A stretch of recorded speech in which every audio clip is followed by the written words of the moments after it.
The Millionaire CEO sat through a charity concert out of politeness, until two little girls stepped on stage and sang a song that shattered his entire past. The room buzzed with soft music, clinking glasses, and the polite laughter of donors who had come to show face more than heart. Adam Rivers stood near the back of the grand ballroom, a glass of untouched champagne in his hand, already calculating how soon he could leave without being noticed. These charity events were rarely about the cause and more about appearances. He had donated generously, more than anyone else in the room, but he didn't care for praise or mingling.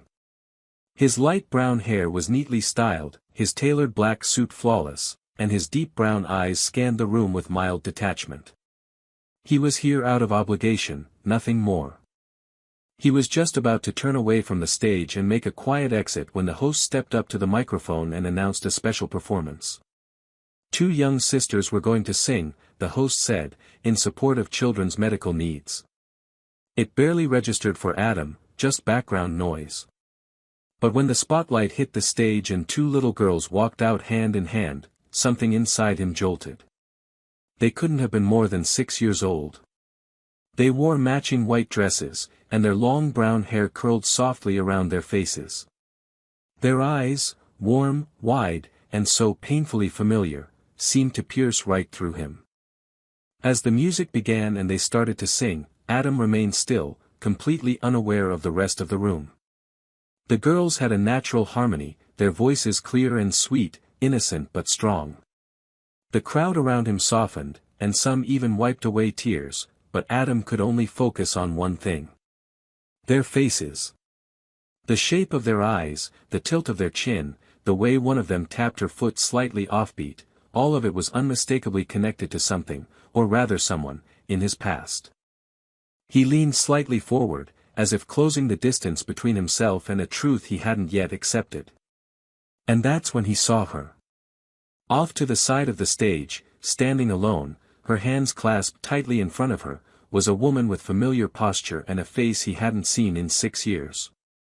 Her hair was longer now, darker, her expression more tired, but he'd recognize her anywhere. Cassie. The woman who had vanished from his life without warning or explanation. The woman who had once meant everything. His mind tried to piece together what he was seeing, but his body was already reacting. His heart pounded. He couldn't breathe. The girls on the stage, singing like little stars, were not just any performers. They were hers. And if his instincts were right, if the echo of his own features in their faces meant anything, they were his too. He didn't wait for applause. As soon as the final note ended and the audience erupted in claps, he turned and walked quickly out of the ballroom, his thoughts racing, his stomach in knots. The past he thought was buried had just walked out onto a stage and looked him straight in the eye. And nothing in his life, no deal, no title, no empire, could have prepared him for that moment. Adam stood alone in the corridor just outside the ballroom, his pulse still racing. He braced his hands on the marble-topped drinks table, trying to ground himself as the realization continued to hit in crashing waves. Those girls hadn't just looked like him, they were him. Reflections of his features in smaller, brighter, more innocent forms. And Cassie. Her presence confirmed everything. He hadn't seen her since the week she left, the same week she ended their relationship without a reason, without a word. No calls, no texts, no closure. One day she had simply vanished from his life, and despite all his influence and connections, she stayed hidden. And now, suddenly, she was here, and she wasn't alone. For a moment he considered leaving. It would be easier. Cleaner. But something in him refused. He had spent his life walking away from complications, turning emotion into logic and pain into silence. But not this time. He couldn't walk away from what he had seen on that stage. He didn't even want to. Without hesitation, he made his way back toward the ballroom doors and waited just outside, hidden in the shadows, until the crowd thinned and the girls disappeared backstage. Minutes later, he saw her emerge, ushering the girls toward the exit with a protective hand on each of their small backs. Cassie was thinner than he remembered, her face more drawn, and she moved with a quiet urgency, the way people do when they've lived too long in survival mode. But she still had that same grace, that quiet strength that had first drawn him to her years ago. As she stepped closer, he saw her freeze the moment their eyes met. The girls didn't notice. They skipped ahead, chatting to each other about cookies and glitter. Cassie didn't speak at first. Her lips parted slightly, as if her breath had been stolen, and her eyes widened in disbelief. Adam walked slowly toward her until there was only a few feet between them. For a moment they just stared at each other, the air between them so thick neither could breathe. "You left," he said, his voice low and controlled, but trembling just beneath the surface. "You disappeared without a word. And now I find you here. With them." He didn't look toward the girls. He couldn't. It would break him. Cassie swallowed hard. "I didn't think I'd ever see you again." Her voice was soft but steady. "I didn't know how to tell you. Are they mine?" The words felt foreign in his mouth, like they belonged to someone else. She looked down. "Yes." The answer didn't shock him. It only deepened the ache in his chest. "Why didn't you tell me, Cassie? Why would you keep them from me?" Her eyes filled with a mixture of sorrow and guilt. "Because you were building an empire, Adam. You had just closed your biggest acquisition. You were working 20-hour days. You told me there was no room for anything else. I believed you." She paused. "I was scared. I didn't want to be the one who distracted you. Or ruined what you had worked for." Adam shook his head slowly, his voice raw. "You didn't ruin anything. You took everything." Cassie stepped forward, just slightly, her voice quiet but clear. "One of them, Chloe, she's sick. She needs surgery. That's why we were here tonight. To raise enough to help her. I tried everything else." He stared at her in stunned silence. 1,000 emotions raced through him, anger, regret, helplessness. But beneath all of it was something stronger. Determination. "Where are you staying?" he asked. She hesitated. "A friend's place. Not far." "I want to see them," he said. "I want to know them." Cassie nodded slowly. "Okay. But go slow. They don't know anything." He looked toward the door where the girls had disappeared. "Then it's time they do." Cassie led Adam down a quiet residential street that curved away from the glow of the city, the air cool and still. They walked in silence, the sound of their shoes tapping against the pavement the only rhythm between them.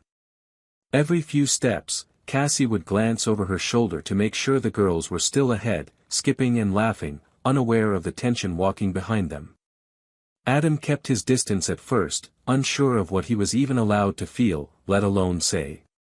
His mind was running wild with questions, memories, and emotions that hadn't surfaced in years. Seeing Cassie again was like cracking open a time capsule that had been buried too deep. Seeing the girls, his daughters, was like meeting the future he'd never been told was his. They reached a modest house tucked behind a row of tall hedges.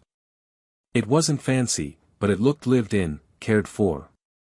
Cassie opened the front door and let the girls rush inside. "Go wash up," she called after them. "We'll have tea before bed." The girls ran off, their giggles trailing down the hallway. The sound was like music and thunder in Adam's ears, sweet and deafening. Cassie stood in a small foyer, waiting for him to come inside.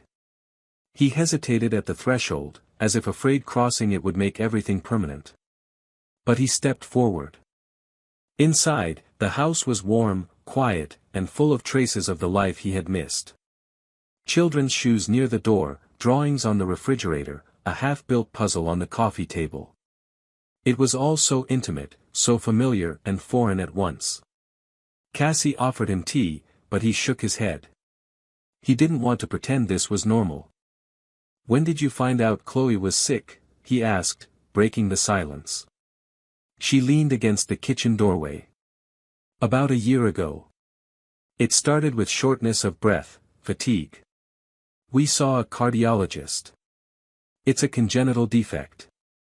Fixable, but expensive. The kind of surgery that needs a specialist and a long recovery. She looked down at her hands. I couldn't afford it.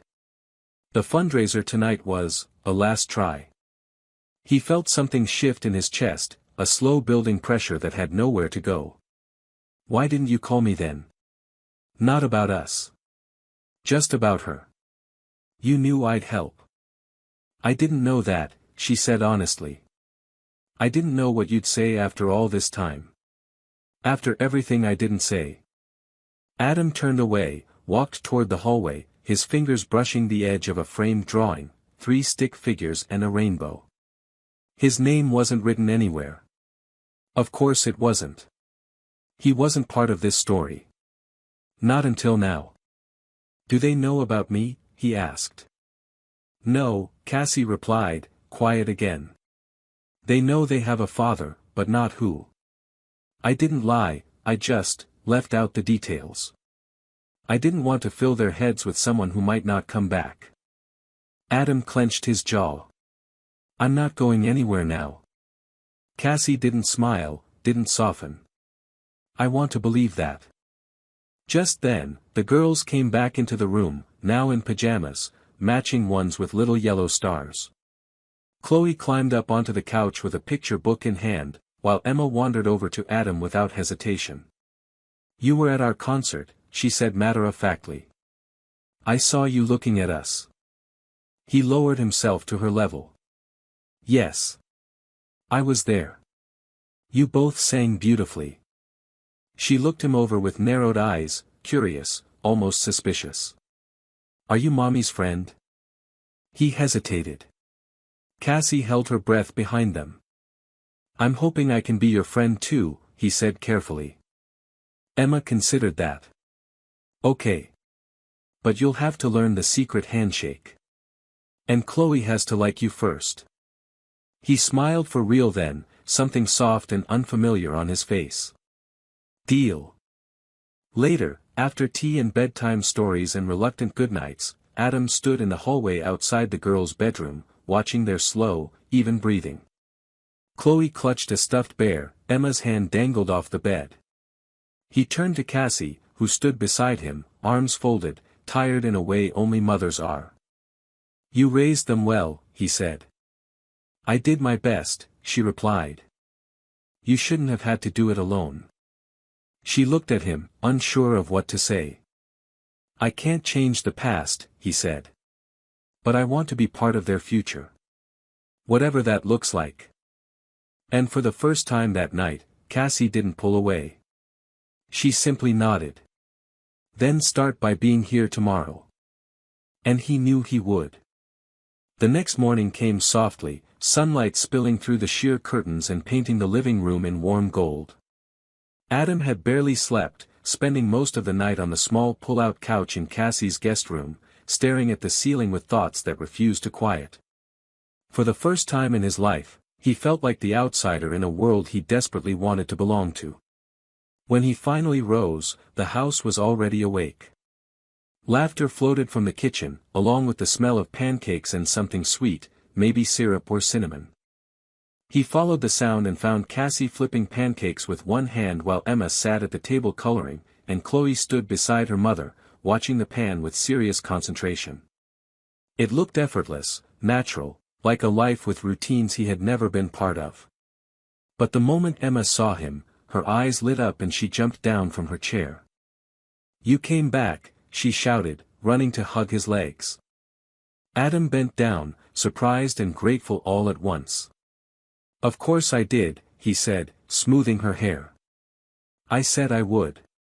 Chloe looked over, quieter, more hesitant. Her eyes lingered on him as if she were trying to figure out where he fit. Cassie handed her the spatula and came to stand next to him. She's slower to trust, she said under her breath. Always has been. Adam nodded. She doesn't have to trust me right away. She just needs to see that I'm not leaving. He helped set the table, and they all sat down to eat. It was awkward at first, Adam still unsure of how to move in this new space, but the girls didn't seem to care. Emma talked non-stop, between bites of pancake, about school, cartoons, and a friend who had a pet lizard. Chloe said less, but Adam noticed how she watched everything, especially him. She was observing, calculating, trying to make sense of who he was and why he was suddenly here. After breakfast, the girls went to get dressed while Cassie washed dishes. Adam dried them silently beside her, both of them aware of the strange rhythm they were beginning to fall into. When she finally spoke, her voice was quiet but sure. "You're really going to stay?" He nodded. "I am." "For how long?" "As long as they'll let me." "As long as you will." She didn't answer right away. "I'm not used to help. I've been on my own with them for so long, it's hard to let someone in." "I don't want to take anything away from what you've built," he said, placing a clean plate on the counter. "I just want to be part of it." They spent the rest of the day together, a strange kind of test run for something resembling a family.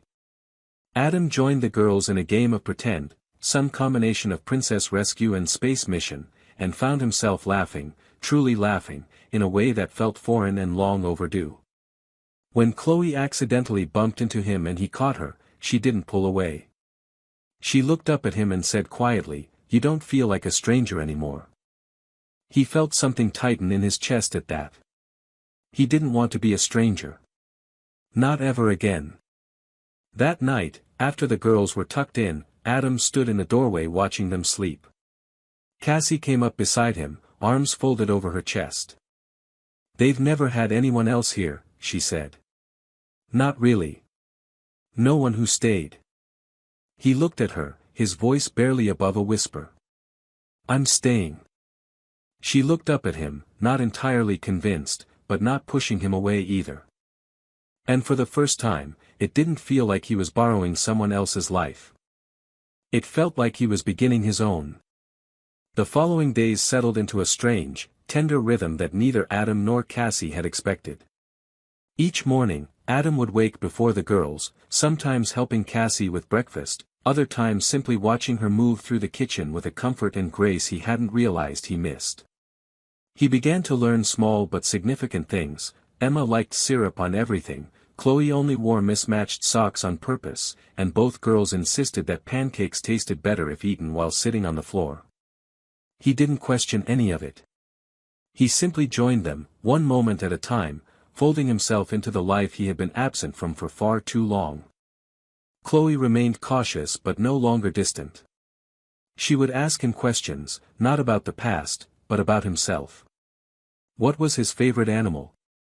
Did he like rainy days? Could he whistle? Every answer seemed to add a brick to the bridge she was building between them. One afternoon, she brought him one of her drawings, 3 stick figures under a tree, 2 small ones holding hands with a taller one in the middle. "This is us," she said shyly. "If you want it." He didn't say anything for a moment, afraid his voice would break. He simply nodded and said, "I do." Adam also began spending more time with Cassie, though never in a way that pressed or demanded. He respected the boundaries she had drawn, but he sensed they were beginning to shift.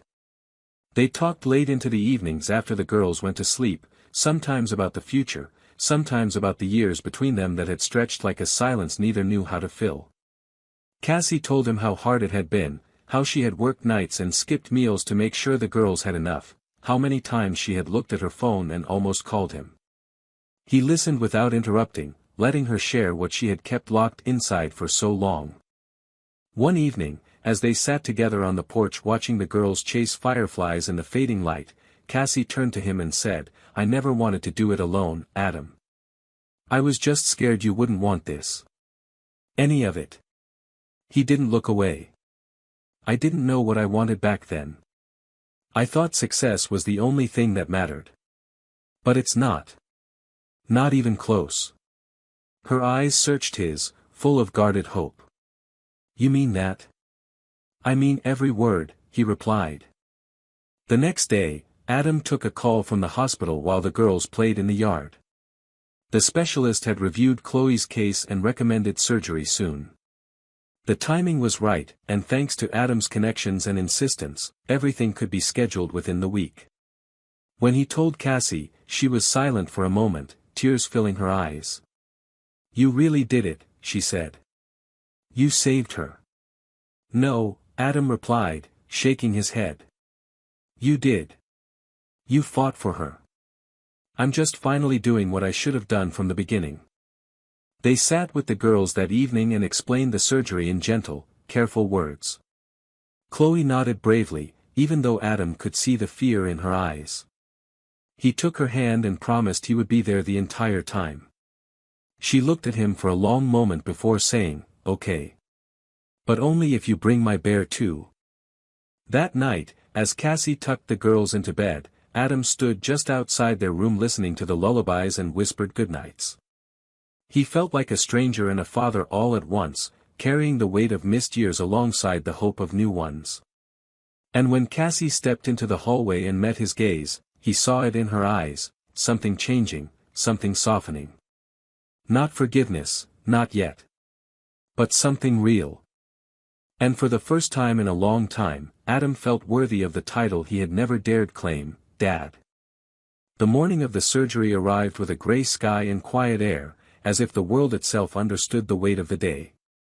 Adam had barely slept the night before, and he could tell Cassie hadn't either. They moved around the kitchen like ghosts, making breakfast no one had the appetite to eat. Chloe sat at the table with her stuffed bear clutched to her chest, her small fingers wrapped tightly around its worn paw. Emma stayed close to her sister, unusually quiet, watching her every move like she might vanish. Cassie tried to smile, offering gentle words of encouragement, but Adam could see the fear hiding behind her calm exterior.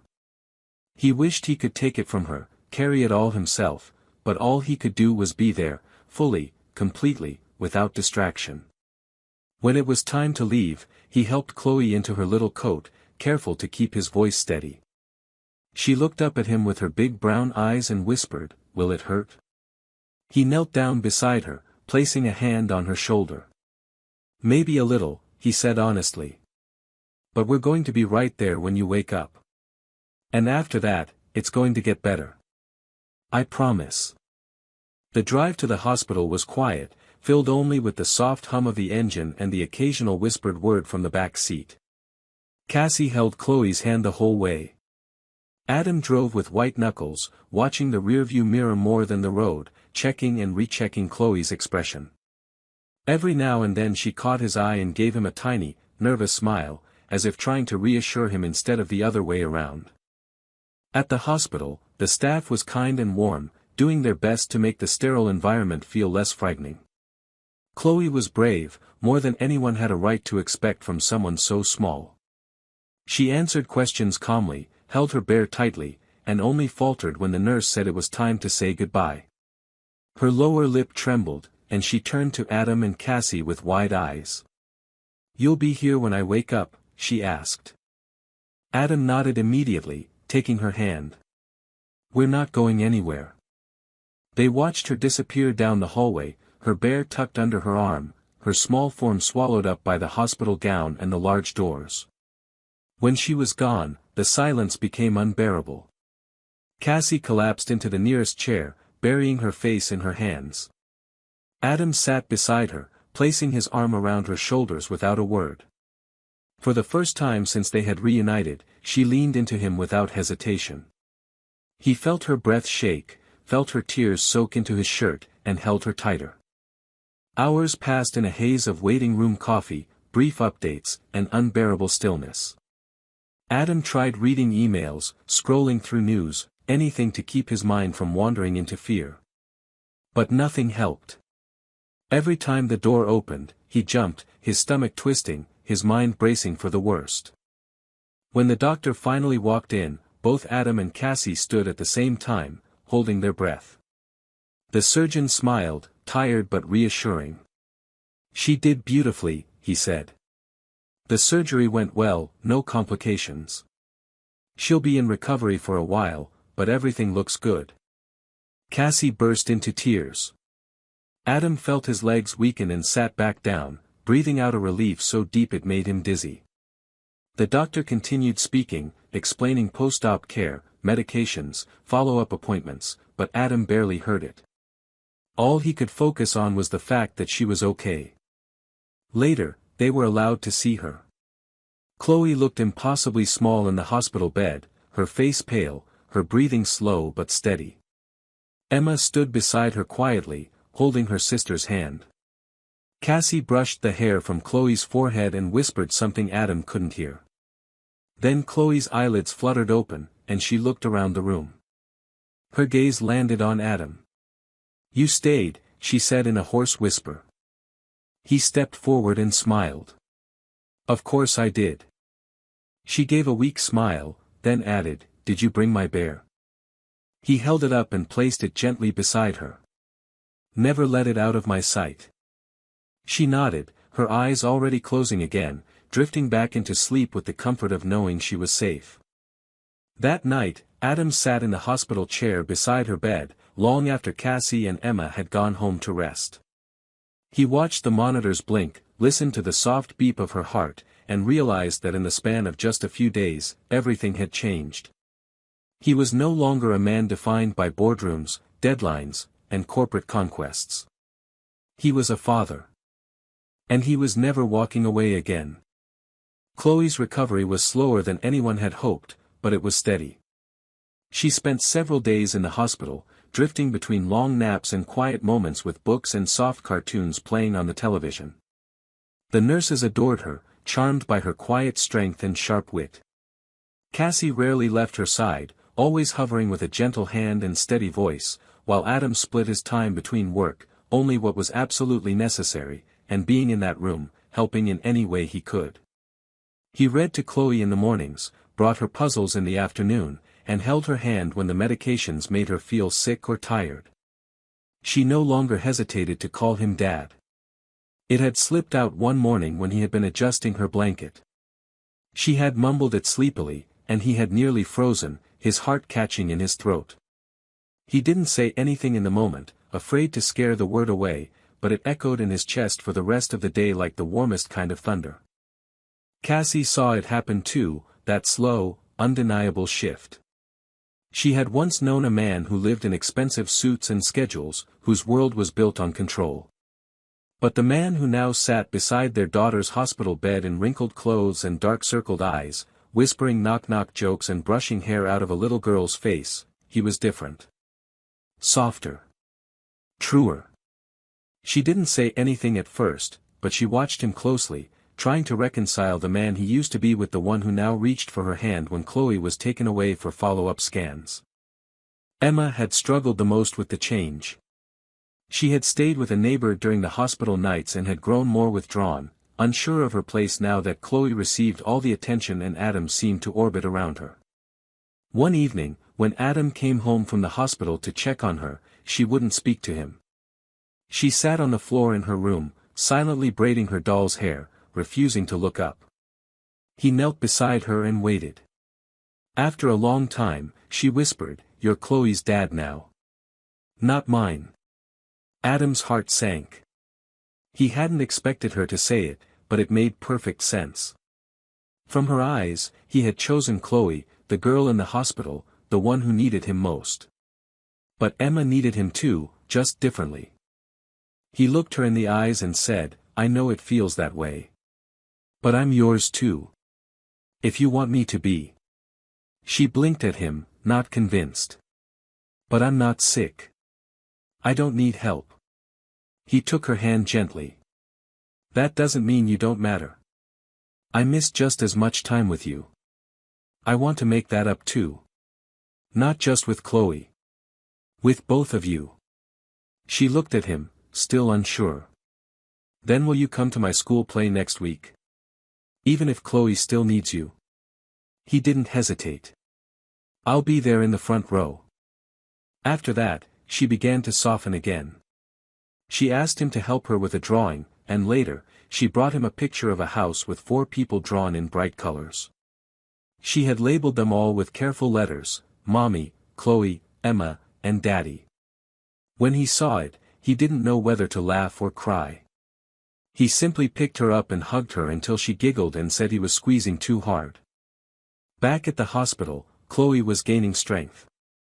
She had color in her cheeks again and sat up more often, demanding pancakes and asking when she could go home. When the doctors finally approved her discharge, she bounced with excitement in the bed and asked if she could ride home in Adam's car, not Cassie's. He pretended to be shocked. "What?